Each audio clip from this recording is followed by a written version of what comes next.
Good morning, afternoon, or evening, ladies and gentlemen. Allincrypto here, and welcome back, guys, for another jam-packed daily cryptocurrency market update. I'm wishing you all a wonderful Thursday, and if you are new to this channel and finding yourself on my videos for the first time today, don't forget to check out that subscribe button because we keep you up to date with the latest and greatest things happening within the crypto space, but also the broader markets. And of course, yesterday was a very significant day for the broader markets with the Fed's rate decision, or lack of, and their press release, which I think had far more of a bearing on the markets than anything. I think it was very much a given that they were going to leave rates where they were. And actually, the main kind of headline from yesterday was that they thought March was a bit premature, like we've been saying on this channel, to actually go ahead and lower rates. And we know that Bitcoin, all of this kind of perhaps macro uncertainty, came around at a perfect time for Bitcoin when it ran into that key technical level that is now acting as resistance and potentially setting us up for a broader head and shoulder pattern similar to the one that we had in 2023 that gave us a 42k prediction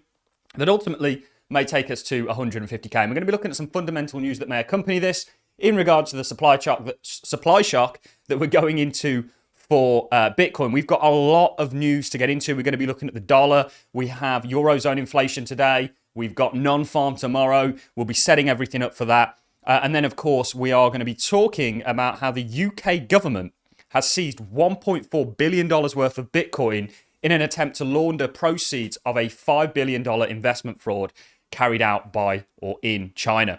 So a lot to get into, guys. Let's start things off with what essentially was the most significant event yesterday, which, of course, was the Fed's FOMC. And as expected, they didn't cut rates. They didn't raise them. They left them where they were. One of our macro reasons for being bullish in 2023 and this year is because we understand the relationship between rates and the likes of the SPY, which Bitcoin is in an uptrend against. And actually, we didn't just look at the right shoulder potentially being in, and we've said it was going to be a shallow right shoulder for Bitcoin against the dollar. We also looked at it against the SPY, the NASDAQ, and gold, which are all markets we think are going higher. Our S&P target that we had in 2023 still hasn't been met. We get our narrative and our position in the markets purely from technical analysis, not news events, because ultimately technical analysis will show you the footprints in the sand way before the news flows even pick up on it. And the news flows will adjust to what's been technically shown. And we can see that with Bitcoin, the buy the rumor, sell the news event with a Bitcoin spot ETF. We know what Grayscale are doing. We know the sort of macro headwinds. And I do think those macro headwinds are turning. And you can see a lot of uncertainty in the dollar. The dollar going up is going to mean a deeper correction and a kind of deeper right shoulder for Bitcoin. And the dollar going down is going to mean that we've had that shallow right shoulder. We did say maybe high 30Ks, and then you'll sort of bounce off that. And that looks to be the plan so far. And we'll look at some smaller structure. But yesterday, really the main headline was the Fed Chair Jerome Powell, he's not Italian, says a March rate cut is not likely. And we agree. We've actually said, and this is one reason why this key technical level has played out, that going into 2024, people were overly ambitious, overly zealous on just how many rate cuts we were going to get. They had priced in 8 rate cuts. We said it's not going to be as much as that. The Fed are still playing a game of higher for longer. They also need to support the bond market. I am not in, like many of my respected peers, the rates are going higher narrative until I start to see that playing out on the yields. There is a market element to rates in regards to yields are a precursor for rates. Certainly the 2-year, we've shown you this before. Ultimately, if there was some sort of a capitulation in the bond market, that would signal that rates are going higher. And that's the only thing that I think can spike rates. I don't think they're going to do it off their own back, certainly not going into election years and everything of the sort. So let's take a look at how the Fed watch tool has adjusted. The balance of probabilities yesterday, or what the Fed rate tool was suggesting yesterday, was that there was a higher likelihood they were going to cut rates than not. Obviously, post FOMC, they've now lowered them. And Bitcoin, I think, ran into a little bit of trouble if we dive down the time frames. You know, you can see it kind of initially had a run up and then essentially has teetered down and is now consolidating around the key level of significance that was our inverse head and shoulders from 2021. And if we look at Forex Factory, you know, I am still in the dollar eventually rolling. You know, we have a broader thesis on the dollar, which we're going to talk about. You know, if you look at, obviously this has got Bitcoin, the correlation between Bitcoin and the dollar. You know, if rates are coming down, just to take Bitcoin off very quickly and to throw on the Fed funds, then the dollar is likely going to come down to the lower band of our channel that we have for it. and ultimately, then probably bounce off it in potentially going into 2025, end of 2024, and that's going to be when the market turns, yield curves play out, and everything of the sorts. And hopefully we're out the market and we're all rich by then. So do subscribe to the channel if you want to take your journey even further.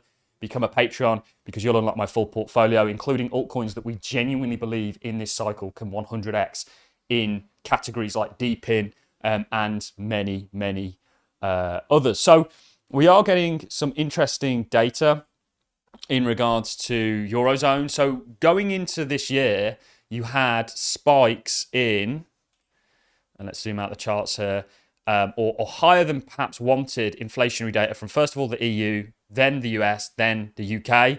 And it kind of dampened the idea of how many rate hikes we were going to get actually happening. It kind of bolstered the dollar a little bit. And we know since then, of course, we'll take the Fed funds off now, dollar uncertainty trade, little bit of strength, Bitcoin runs into a little bit of resistance.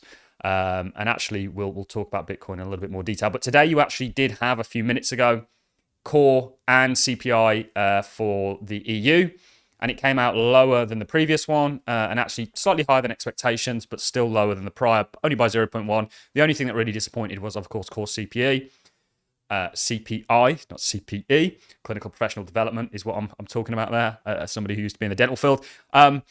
But you can see that core CPIs came out at 3.3. The expectations were 3.2. The prior one was 3.4. So still sticky inflation. We did have last week PCEs for the US, which came out basically where the Fed wants it. Is this right shoulder in? We did look at the potential for it, not just against Bitcoin, but also against the likes of Bitcoin versus the SPY. And you can see it's sort of following through. Also consolidating around the key level of significance that we had for it. Bitcoin against the NASDAQ and Bitcoin against gold. Although gold had a really good day yesterday. Whether that continues or not, we'll see. Whether Bitcoin takes a longer shoulder is really, in my opinion, entirely dependent on the dollar. So whether this is just some sort of a kind of ABC style correction after making a key level. Remember, key level was hit here, and then you had a small squeeze into a target that was hit, and then you're selling off. And you might want a deeper ABC correction. You don't want to run that left shoulder. This is still on the cards, and this would take you to sort of the mid, potentially low 30s. That's all going to crater and center around the dollar and what it does. And again, correlation here is very, very stark in regards to dollar up, Bitcoin down, and risk generally, and vice versa. Bitcoin ran into its resistance at a perfect time when the dollar started to gain strength on the sort of macro uncertainty. And then we know all the fundamental news that comes after things have been technically signaled. And that's why we stay ahead of the curves and actually do very well in these markets. If you look how 2023 finished for us, we had certain altcoins that were up 200% and that made us 200% on our investment.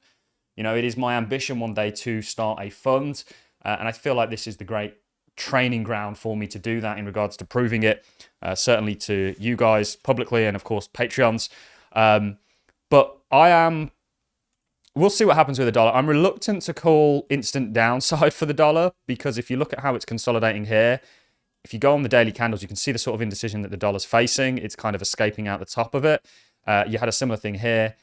We'll see. We need the dollar to roll to support Bitcoin. If the dollar rolls, Bitcoin's going to have had that right shoulder. If it spikes up, you're going to potentially be looking at a deeper correction. So the dollar initially went down like this, and Bitcoin obviously vice versa. You can see Bitcoin up, dollar down. And then as the dollar gains strength on the back end of FOMC, and nothing surprising in regards to Jerome Powell's forecast, you can see the dollar gain strength, and of course Bitcoin rolled on the back end of it. So we'll see how today fares. We'll see what data comes out. We'll see what the Bank of England say today, and we'll see, of course, what FOMC does. And then we'll sort of position accordingly and have a better direction of things, certainly in the short term, but broad term, you guys know where we think things are going and all the reasonings why. Let's talk a little bit more about the broad term, and let's actually talk about this. This is new. ETFs are taking more Bitcoin out of the market than are mined every day. So we're having a demand shock right now, and we're going to get a supply shock in April with the halving. You put those two things together, says Morgan Creek Capital CEO Mark Yuska. I'd love to interview Mark. If anyone knows him, please do reach out. We'll get him on the channel. We want to get a lot more macroeconomic people on, as well as, we interview some of the greatest minds in the crypto space. Origin Trails was the last one. We've got somebody who's tokenizing property coming on very soon with Hedera and lots of other things. We've already got that lined up. We just need to release it. But yes, of course, this is the halving. This is taking place around about April. I think it's the 14th-ish. We're nearly under 80 days away. That's when this new supply of Bitcoin, and Bitcoin miners are the largest net sellers, gets halved, and you're going to have an increase in buying. I do think this cycle is going to play out to a degree. Whether it plays out for 500 days or not after the halving like previously is still to be seen. I think it could be a little bit more short-lived. And I think they're going to get people like Trump and a lot of what people would call right-wingers in the house to crash it on them. Until then, they're going to try and keep a lid on everything. They're going to keep bolstering stats. They're going to keep this show on the road, this puppet show, this whatever you want to call it. Last little thing I want to talk about before I love and leave you to your Thursdays is what's just took place in the UK. And you can see just in UK police have seized $1.4 billion worth of Bitcoin during an attempt to launder proceeds of a $5 billion investment fraud carried out in China. So we know the US government is now selling. Isn't it interesting how all of a sudden, all of the largest institutions in the world are becoming some of the biggest Bitcoin holders and the governments? The US is a larger Bitcoin holder than MicroStrategy. They put in a petition to sell $130 million worth of Bitcoin. So funny how the influencers take this and they go, oh, this is going to cause a crash. Put that in relation to the fact that Grayscale sold 4.7 billion Bitcoin in the last couple of weeks. Who's been buying that? It certainly hasn't been retail because they don't have that kind of size, okay? We'll see how this all unfolds, but this is certainly interesting news.